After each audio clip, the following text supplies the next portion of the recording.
Dieu nous a tant aimés qu'il a donné son Fils unique Jésus-Christ, livrant sa propre vie pour nous. En lui, il nous a accordé une consolation et une bonne espérance.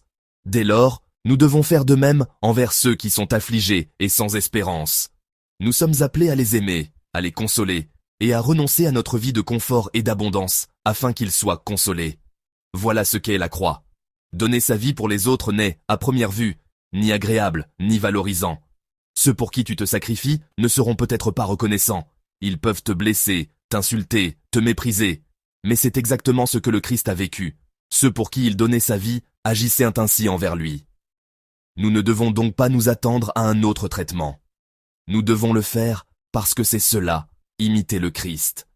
Le Christ a quitté sa position glorieuse et confortable, le royaume de Dieu, le lieu le plus beau, le plus saint et le plus pur de l'univers, pour venir dans le lieu le plus misérable, la condition humaine, marquée par la souffrance, le péché et la mort. Il est venu pour nous sauver et pour partager avec nous son héritage.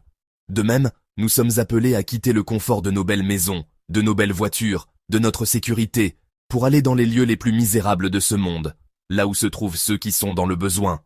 Nous devons les visiter, leur apporter la consolation, partager avec eux notre pain, notre eau, nos vêtements. C'est exactement ce que le Christ a fait pour nous. Il nous a fait participer à son propre pain, le pain de vie, à son eau, le Saint-Esprit, et à ses vêtements, afin que nous ne mourions ni de faim, ni de soif, ni de nudité. Voilà l'évangile de la croix. Ne faire aucun cas de nos richesses et de notre confort, afin que ceux qui sont dans le besoin ne périssent pas. Dieu ne nous a pas laissés orphelins. Il est devenu notre Père, et nous a fait pleinement participer à ses richesses, à son héritage. Jésus-Christ, bien qu'il fût riche, s'est fait pauvre, afin de nous enrichir.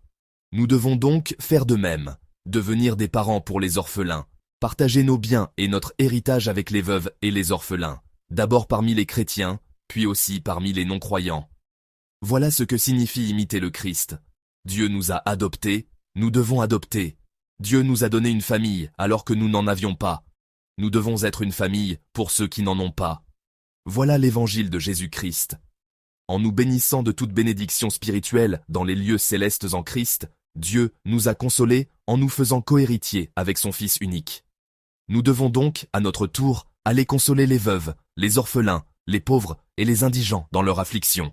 Nous ne devons faire que ce que nous voyons le Père et le Fils faire. C'est cela qui nous conduit à la perfection.